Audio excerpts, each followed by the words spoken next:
This is the web transcription service of the Royal Canadian Military Institute. On December the 3rd, Eric Morse wrapped up the fall 2014 Military History Night season with his annual Val Ross Memorial Lecture in Roman History. He spoke on Decade of Darkness, the collapse of the Roman army in the West.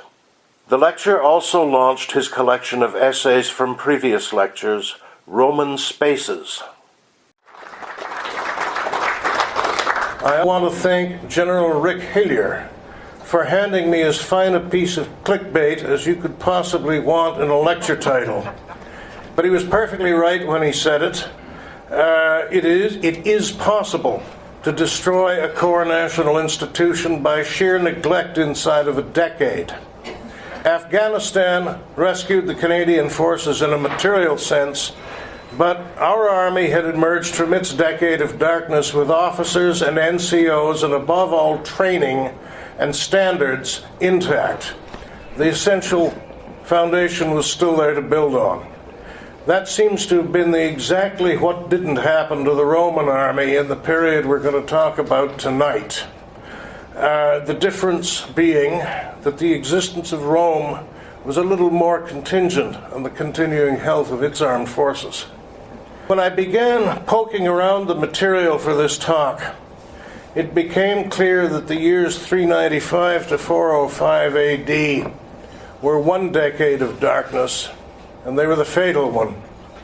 But 130 years later, there had been another one, stunningly different in outcome. So we're going to reel back a little bit, on 13 decades, to that first decade of darkness. And that first decade of darkness begins in the year 260 AD. It may well have concentrated more disaster into its 10 years than the second one did, although when you start playing games like that, you're playing with comparative human misery, and it's a bad idea. But by 260, the empire should have ceased to exist. Territorially, it had come close to ceasing to exist. It was undergoing Germanic invasion all the way from the Upper Rhine to the mouth of the Danube.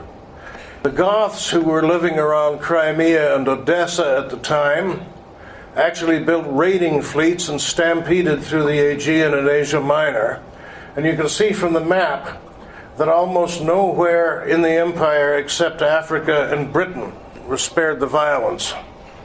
In the West, Britain, Gaul, and Spain had broken away, probably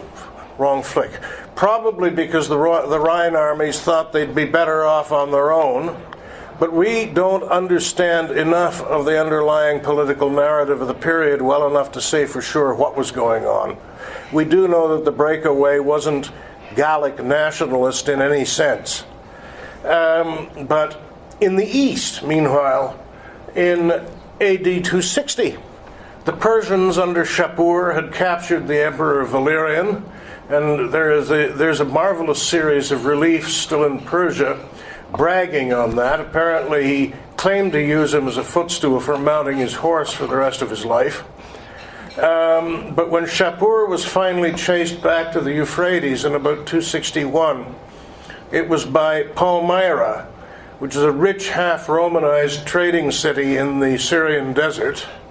And the Emperor Gallienus, Valerian's son in Rome, had no choice but to recognize the Palmyrene sheikh, Odenathus, as sovereign governor of the Roman East.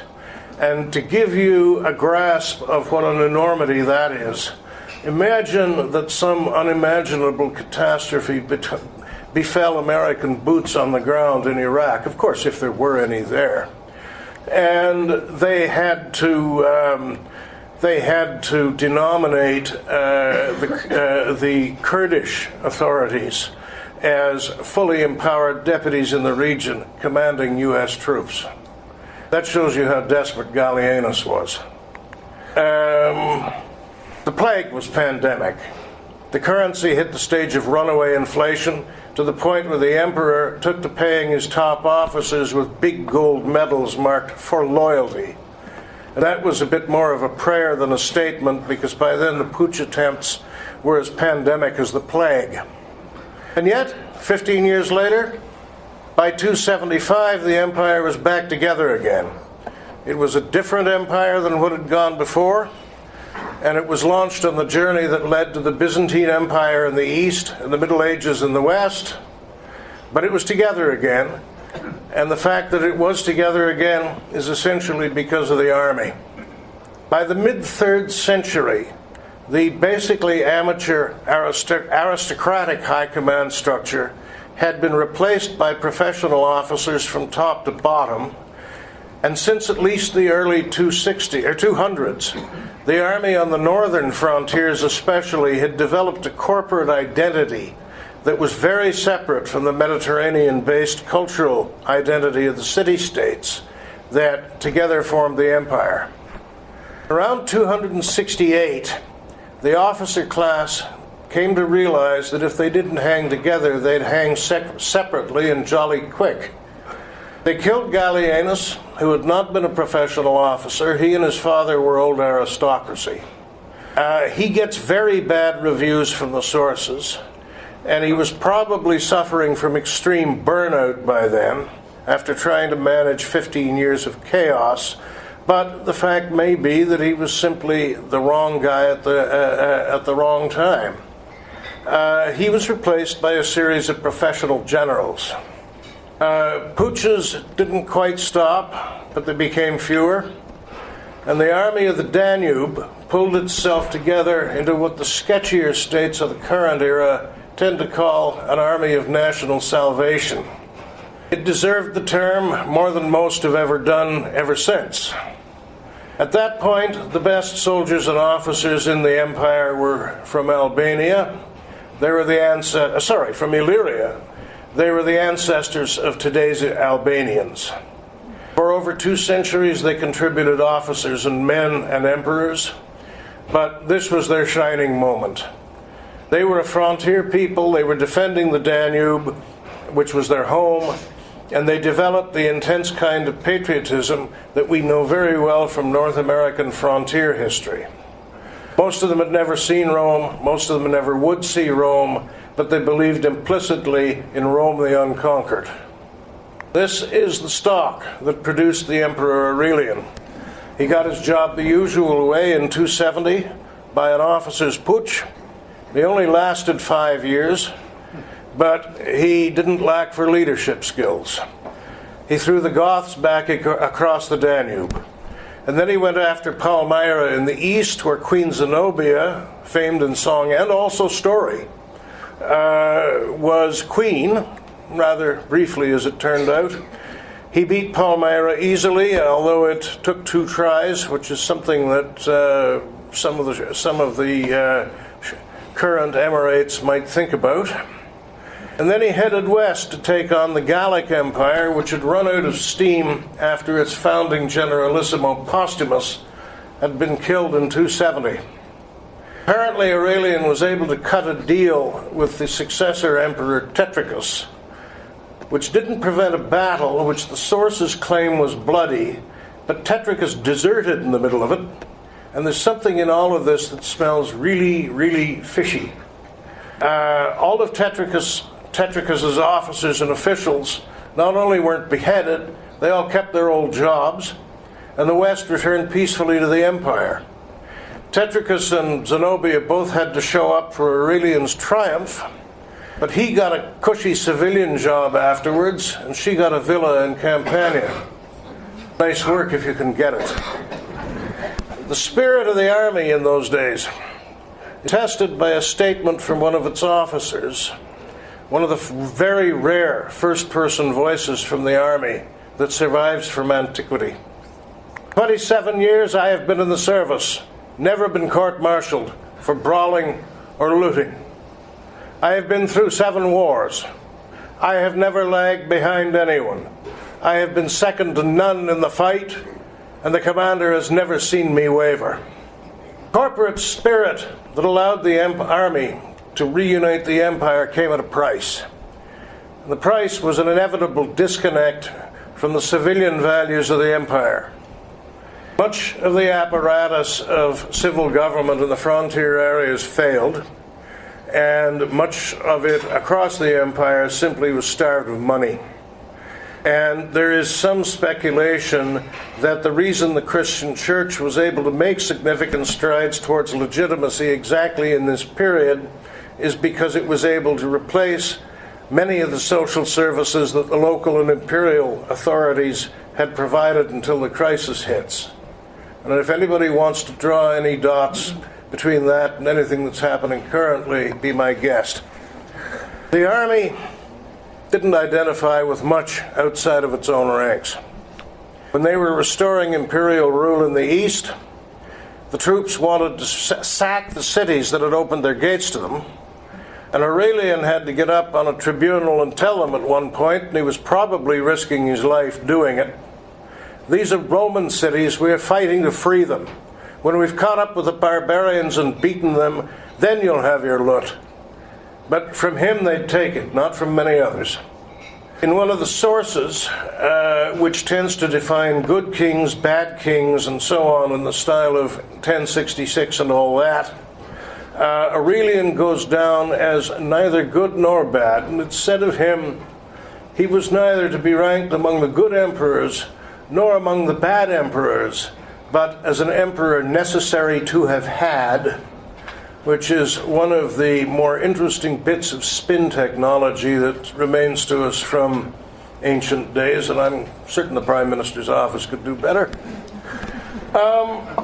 In short, the empire did not fall in the 3rd century because it was saved by the army, and the governance of the 4th century empire bore the army's stamp, beginning with terminology and including the idea of a more or less professional, a permanent division of responsibilities along east-west lines. At this point I need a glass of water. A permanent division of responsibilities along east-west lines. But as part of that progress of bureaucratization and formalization, Palace began to grow away from the institutions it was supposed to be controlling, because Diocletian, who had been just another Danubian general until he was made emperor in 285 in yet another putsch, decided that the only way to prevent the endless putschs was to start distancing the emperor from the day-to-day business of government on the sound principle that if you couldn't talk to him, you couldn't run him through with a dirk. And this still actually works as a principle of authoritarian rule. Guys like Saddam or Assad or Kim Jong-un rely on it meticulously. But as a result, as the 4th century went on, dynasties developed, and inevitably by the end of the century, the descendants of the founders of the dynasty became less and less actual rulers, and more prizes to be fought over by contenders for power. So you get by 400 AD people fighting over not who's going to be emperor, but who's going to be the emperor's field marshal. That's always a bad sign. In the 4th century, we see an absolute separation between civilian and military responsibilities, and we see the growth of great civil officers of state and a unit culture of chamberlains in the palace itself. The army underwent major organizational changes. It became bigger. It took on more cavalry and specialized units. It divided into two basically core structures. One of them, the mobile field army based in the cities behind the frontier, and the other one, the border troops, which served on the old frontiers, and we think probably just sort of gradually deteriorated over time, although it's really hard to tell at what point the deterioration really set in. The army also began to depend from about 320 onward on German officers and recruits right up to command level. But at that point, this did not mean that the army was becoming barbarized. And it doesn't mean it was declining in quality, because the intake was on Roman terms, and the newcomers were being absorbed into an organization that was able to imbue them with the necessary corporate values and training standards. They served inside the Roman command structure. They were a part of it until 376, when suddenly everything changed. In that year, the Western Goths living north of the Danube were hit from behind by the Huns. They asked permission of the Eastern government of the Emperor Valens in Constantinople to immigrate under very customary terms of the day. They would be disarmed, they would be settled in the Balkans where there was plenty of land, their chiefs would get a bucket of medals and a military commission or two, and all of the men who weren't farming would be recruited as individuals and absorbed into the Roman army. There were only 200,000 of them on the bank of the Danube, and they were armed, panicked, and starving. What could possibly go wrong?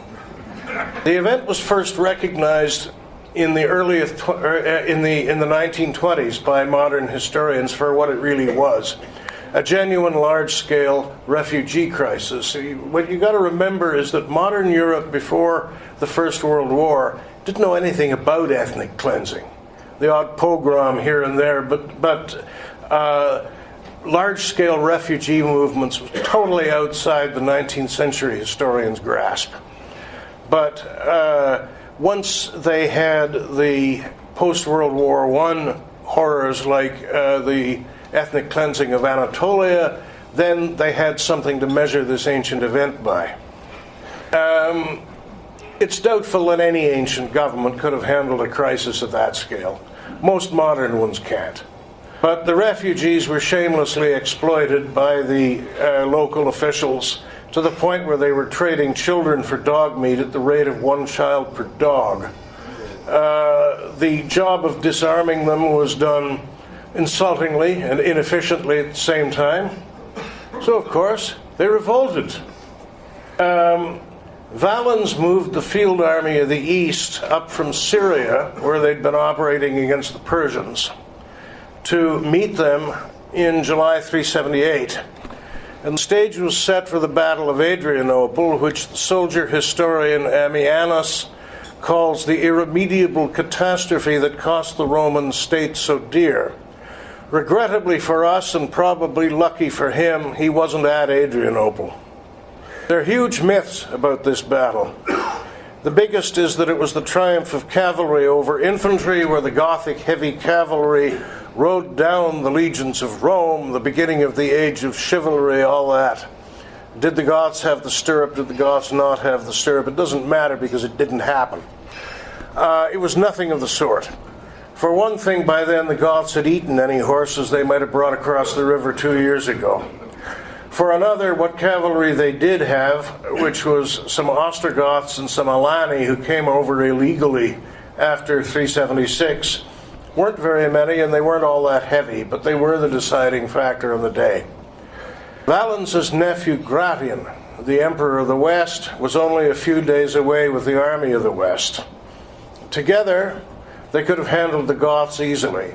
Properly handled, the army of the East alone could have done it, but Valens apparently didn't want to share.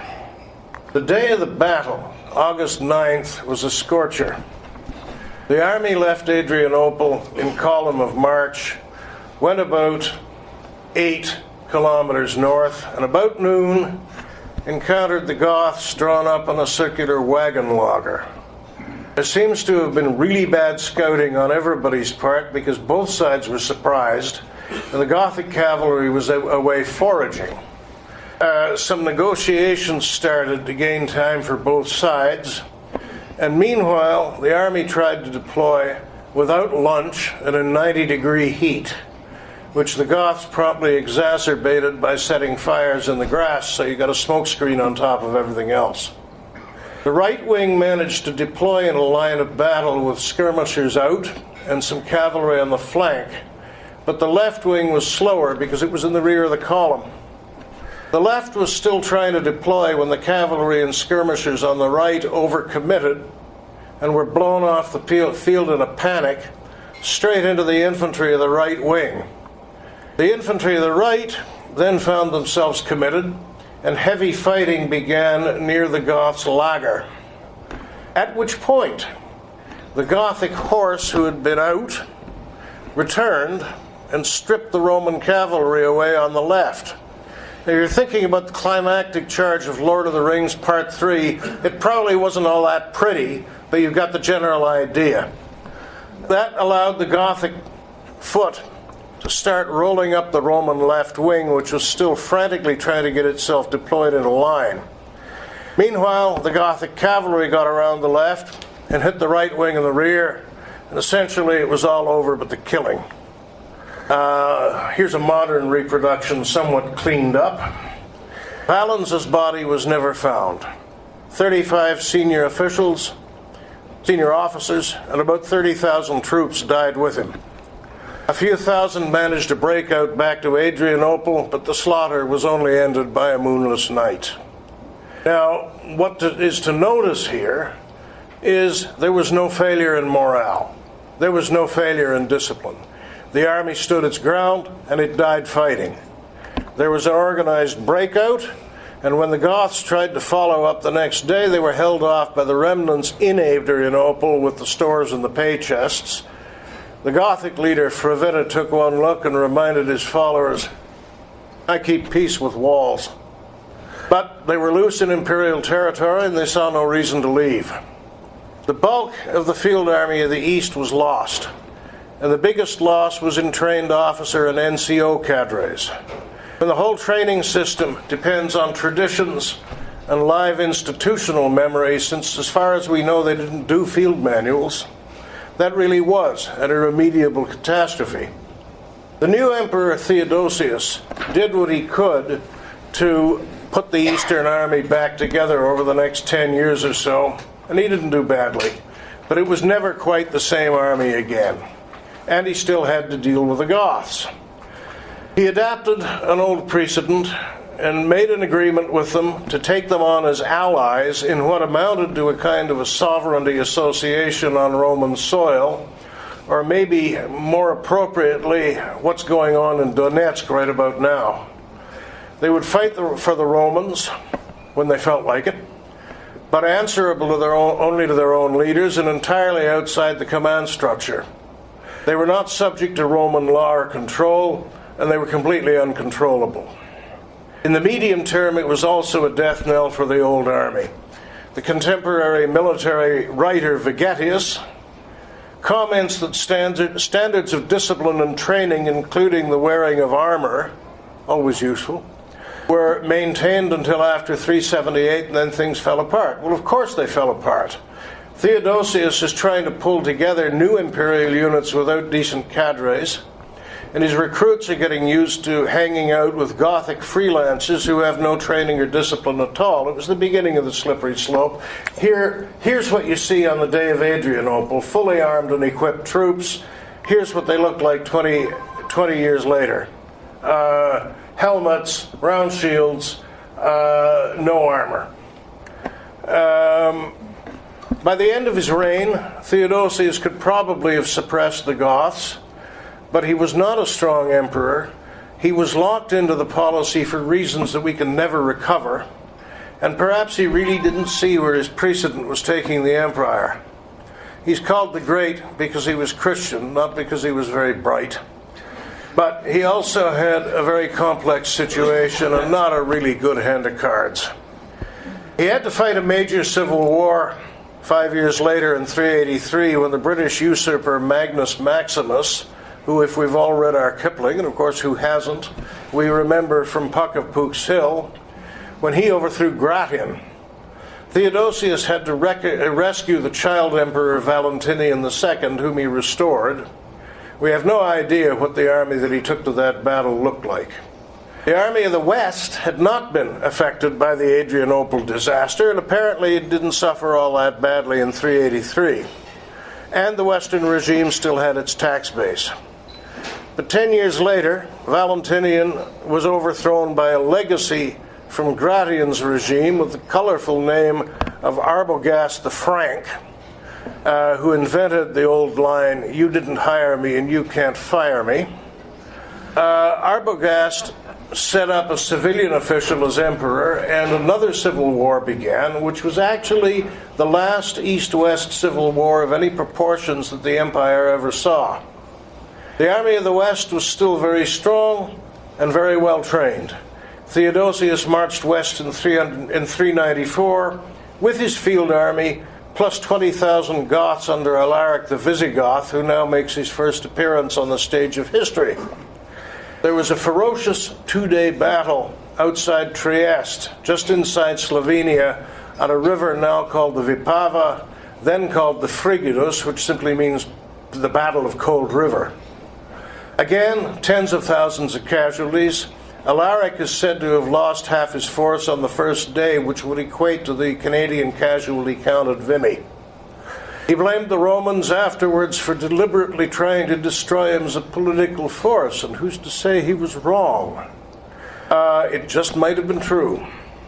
On the second day, it was the imperial regiment's turn, and suddenly Theodosius had a divine wind experience when a cyclonic wind out of the pass behind him from the Julian Alps blew the western spears away and blew dust in their faces. The result was a slaughter. The flower of the Western Army, the Gallic and Germanic units, were destroyed. That had happened before in Roman history. In fact, it happened at Adrianople in the east, but this time they were never properly reconstituted afterwards.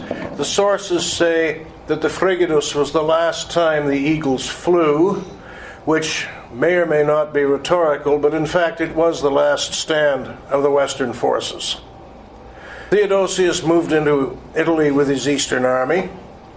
A year later, in 395, he died, leaving the empire split between two young and not very capable sons, Honorius in the west and Arcadius in the east. He left a regent in the west named Stilicho, Flavius Stilicho, one of his field marshals, who also claimed regency in the east on some very specious grounds, and was far more interested in playing east-west politics than in defending the western provinces. Some of the Eastern army went home with Theodosius's body. Some stayed in Italy with Stilicho. Alaric went cheerfully back to plundering the Balkans, where he played a very skillful game of blackmail against East and West for the next 15 years. Stilicho comes in for bad press, usually by calling him a barbarian and a fellow traveler. In fact, his father was a Vandal, but the Vandals hadn't yet invented vandalism. His mother was a Roman aristocrat. His daughter was married to the Emperor Honorius, and he was more Roman than the Pope in his outlook. But we have now reached the point where barbarian hordes with their own forces loose inside the empire could and did play very treacherous agendas, and anti-barbarian sentiment in Rome and Constantinople was hardening into some serious political factions. Remember, this is an autocracy. There's no free speech, but we have literary records of a huge debate going on as to whether to accommodate the barbarians loose in the empire, since you couldn't get rid of them, or try to drive them out, and maybe you could. And in the long run, the East went for option 2. The West, in large part due to Stilicho, went for option 1 and never recovered from the error. Alaric the Goth, after sucking everything he could out of the Danube provinces of the Eastern army, or of the Eastern Empire, turned his attentions to the West. 3 times in 10 years, Stilicho had him cornered. 3 times he let him loose, apparently, because he wanted to keep him in play.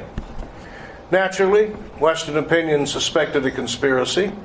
Stilicho wasn't a traitor. He probably wasn't even a bad general, but he certainly wasn't a good politician. And unfortunately, Alaric was a good politician. But it's what Stilicho did to the Western army in those years, by active or passive neglect, that's what matters to us tonight. Western army had been badly beaten up in 394 at the Frigidus. and it seems to have been left in a shambles after Theodosius died. Stilicho was an Easterner by breeding, career, and ambition, and he never really seems to have had any interest in imperial defense in the West. Whatever the root cause, between 395 and 406, much of what was left of the Western Army was kept in North Italy for use against Alaric, or against German raiders coming down from the north, or against a couple of assorted African rebels. But by and large, the Roman units of the West seem to have received second-class treatment compared to the barbarian mercenary units that Stilicho favored. In 402, some of the best, or most of the best British troops were transferred to the continent to fight Alaric and were never sent back. In 406, Stilicho stripped the Rhine defenses to meet yet another invasion of Italy, and on the last day of 406, swarms of Vandals, Swabians, Alans, and Burgundians crossed the frozen, undefended river, and as a contemporary writer said, all Gaul burned as one pyre. Well, some of it, but there was irreparable damage done. Stilicho didn't even try to respond. By 410, the Romans were out of Britain completely, but Roman court opinion had caught up with Stilicho in 408, and he was murdered. Unfortunately, the court had no other card to play. Stilicho's barbarian supporters rebelled. Most of them went over to Alaric. Alaric made a bluff at Rome in 408, and then again in 410, except it wasn't a bluff, and it was surrendered, and it was sacked for 3 days and 3 nights. And if anybody thinks you can't do significant damage in 3 days and 3 nights, look at the Middle East. Barrel bombs or no barrel bombs.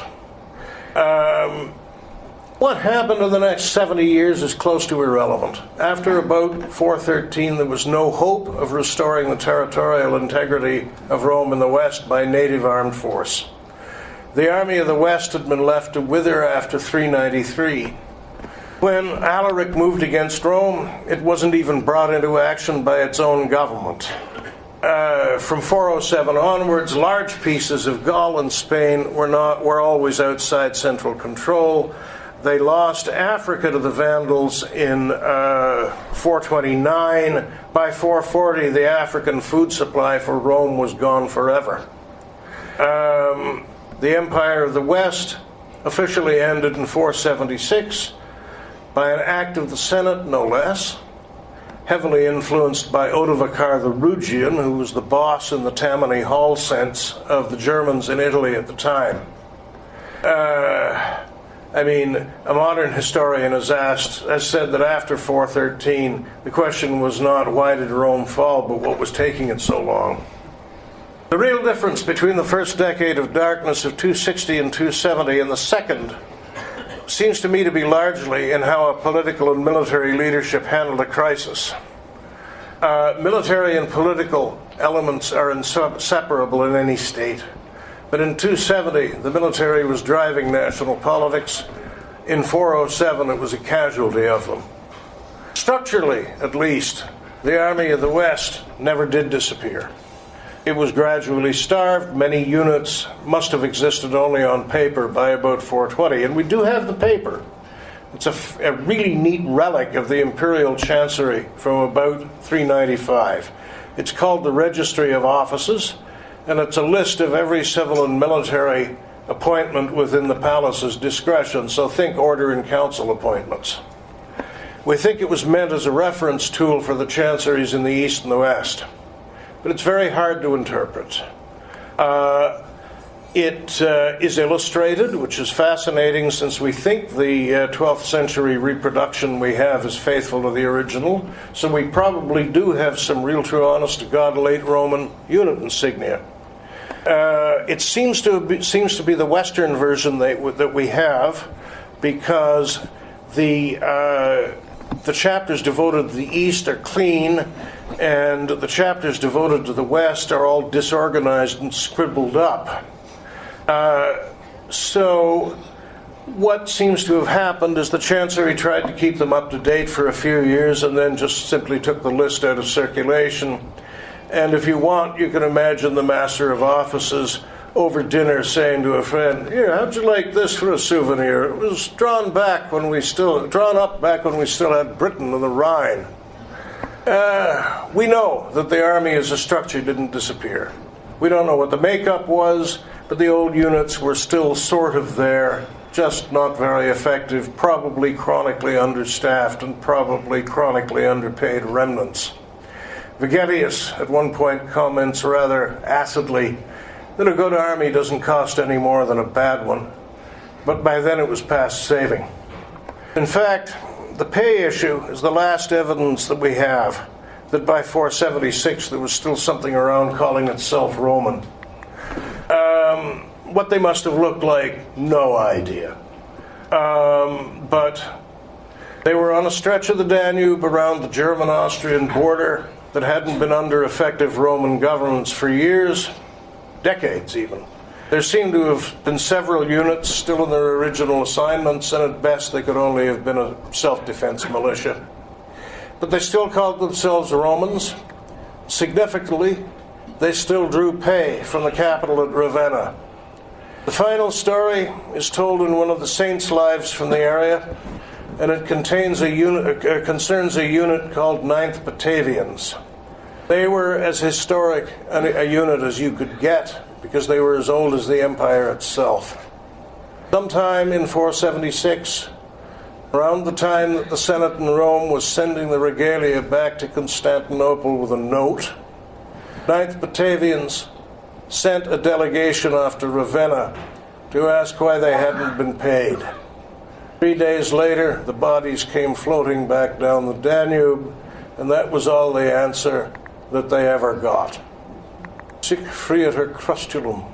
Questions, ladies and gentlemen?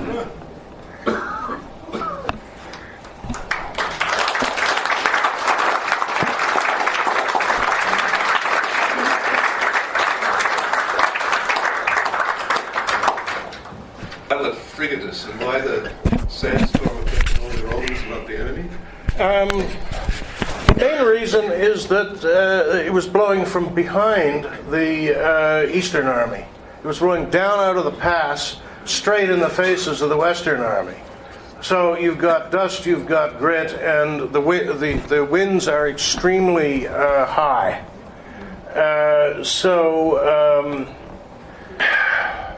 They've got no eye shields. They've got nothing. So it just threw them into confusion. And of course, it also boosted the range of the Eastern javelins and missiles. So, they captured the pretender Eugenius while he was still expecting to win. That's how sudden it was. I can't actually... Oh, Fraser. In the intermediate period between the First and the Second Darkness, did the Germans, or at least the Romans, did they tend to absorb the foreign troops into the army? Yeah, there was a fair amount of that. Yes. And was that sort of a general policy that as long as you've made peace with them, you're welcome to come and join as infantry and you work your way up? Yes. That was going on from the days of the Republic. And remember that when Augustus founded the Imperial Army, half of the troop strength were non-citizen auxiliaries. They had to work their way up to citizenship and acquire some Latin and discipline while they were doing it. So there's nothing strange to this. It's when you suddenly get basically mercenaries fighting without control on Roman soil that it starts to go to pieces. Eric, I'm back here. Oh, there you are. Yes. Driving all of this Goths and Vandals and whatever across the Roman border, I believe is behind them the Huns, mixing it up in the background, and yet the Huns relatively had a fairly ugly but light touch on Western Europe. What ugly was but so light. attractive? I like that. You beg your pardon? I like that, ugly but light. Yeah. They killed, raped, murdered, whatever, and then they went home, and they stayed there, and then they disappeared. What was their rationale? Why didn't they come across like the Goths? Okay, so the whole bunch of factors going on there. Mostly the Huns don't have much to do with it. What happens over a period of 2 or 3 centuries is suddenly there is a barrier to demographic movements. there is the Roman frontier, the Rhine and the Danube. So stuff starts building up on the outside, and you start seeing in the 3rd century tribal federations building up, like the Franks and the Alemanni, who were not tribes, they were confederations. Franks means free men, and Alemanni means everybody men. And there is a theory out there that the Goths were a similar confederation, because all of a sudden it stops at the borders. The Huns showed up in about 375 AD, hit the Ostrogoths from behind, drove them into the Visigoths. It was billiard ball diplomacy. But the reason the Huns never went very far is that they themselves were not all that big. By the time Attila the Hun comes along, and Attila is a German name, which is interesting, and so is his father's name German. They were really ruling over a confederation of small tribes, and as soon as Attila died, the confederation fell apart, and the components ripped the Huns to pieces. The Huns were living in the Great Hungarian Plain at the time. Eric, the amount of detail you've done in compounding this book is fantastic, and you really congratulated on that. Was there any sort of a overall plan by the Roman government or cabinet, or did these armies act on their own? What was the setup? There's always a command staff. It wasn't a general staff. The Prussians invented that. But there's always a command staff. There's always an emperor. There's always an emperor's council. And in the book, you'll see a couple of points where there might have been a policy debate. But yeah, I mean, the emperor. One of the reasons the emperor ended up spending more and more time on the frontiers is that he couldn't actually decide policy from Rome. It was 7 days each way by courier. Eric, given that you're a diplomat, what should the man who's conspicuous by his absence here tonight, Prime Minister Harper, learn from all of this? Well, I mean, it's interesting because we're not the lead, we're not the prime mover in the coalition. Obama is that. We do our bit. We send our six-packs or our cohort of special forces or whatever. But basically the choice we have is to be in or be out. And I think I have a column coming up about that, since George Petrolakis raised the theory that we should be better out than in because there is no clear strategy. And you know, you have to think back over the wars of many, many millennia. How many times has there been a clear strategy? Eric, I have a question regarding the Emperor Constantine in that era, and I was curious the significance of his timeline in Christianity and what this, was that really motivated more than a religious base? I would never question a man's faith, but that sign from the heavens sure showed up at the right time. And he was never well, no, I won't go there because lots of people weren't baptized until their deathbeds. But he started out as a devotee of the sun god, which had been the votary of the Army of National Salvation, which his father had been a part of. And it gradually mutated. And I mean, there has to be some consideration that by then the Christians were a major source in the empire. But I would never question a man's faith. Mark. Thank you very much for a very, very fascinating talk. But the Romans had crises in the past, even going back to the, to the Republic. They'd lost armies, well, left, right, and center. Yet they always seemed to be able to recover, and this time they didn't. So would one of the issues be that they become completely divorced, and being able to get back and being able to put armies back together was more difficult? I think there was no reason they couldn't have come back then either. J.B. Bury, who was he was the first guy that recognized the 376 crisis as a genuine refugee crisis. He thought that the fall of the empire in the West was a series of contingent events. I go along with him. I think that if it had been anybody but Stilicho, if it had been anybody who gave a damn for the Western Army, who didn't treat them like he'd just beaten them, who actually told a bald-faced lie when he came out from the Emperor Theodosius' deathbed, saying, well, Theodosius sent away all of his advisors but me, and then bestowed the regency of both halves on me. And when you've got a bunch of barbarians around with a bunch of spears, you're not going to argue with that very loud. So I still pin the tail on the Stilicho. Are we about done? More questions? Yes? No? I have one last thing to do, Pat. Yes. And that is to present this book to Arthur Manvell Library, and may it roost long on the shelves a long time. This concludes today's webcast. On behalf of the RCMI, this is Eric Morse saying thank you for listening. You can keep up with coming events at the RCMI by visiting our website at www.rcmi.org. We hope you'll tune in again, and we hope to see you in person at coming events. Thank you and goodbye.